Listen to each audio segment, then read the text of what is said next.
Kulveer, the Prime Minister, is also pushing back on the idea of people working from home.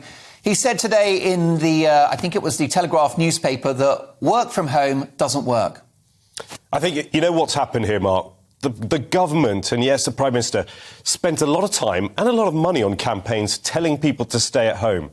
They now need to get this message right and get Britain back to work. I think whether it's civil servants, and I have to say also in the private sector, it's seeped into there as well, that some people think that we can just carry on doing it from home. Well, there are certain jobs that are flexible, but the vast majority of productivity, creativity, teamwork, getting that camaraderie and that magic water cooler moment that you get, and I'm sure you get in your offices here at GBNews, where you speak to someone, you learn something, and it sparks some kind of proactive innovation.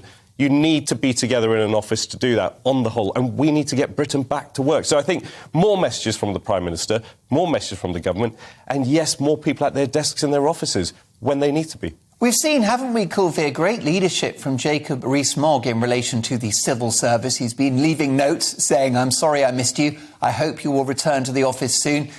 We've heard this week that he's been fighting back at the idea of a 3-day working week. Is Jacob Rees-Mogg a dark horse candidate for future Prime Minister?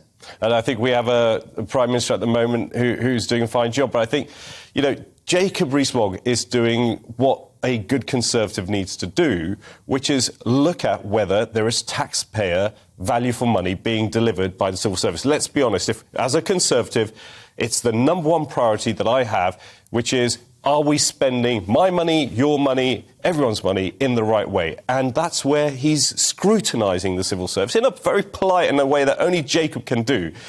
So I think he's showing all those credentials that a good Conservative should show.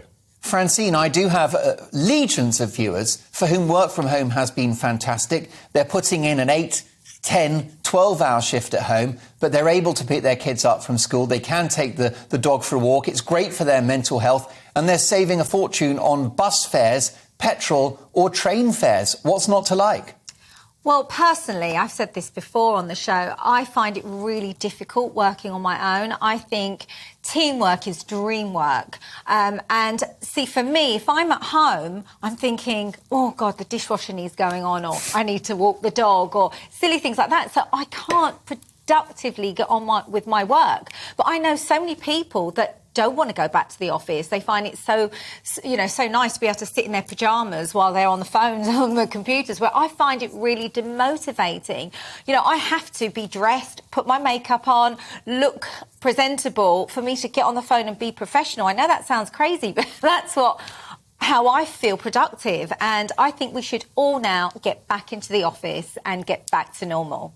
Lord Taylor, what do you think? There could be millions of people who would argue that work from home has been a revelation for them, and this is an example of a modern digital economy. Well, I do understand that. It's about balance between office and home, but there's also a difference between activity and action. You can be active and spend hours and hours doing things which are not actually productive, but it's very important the office environment gives that mentoring and that leadership, showing young people how to develop their careers. It's about balance, Mark.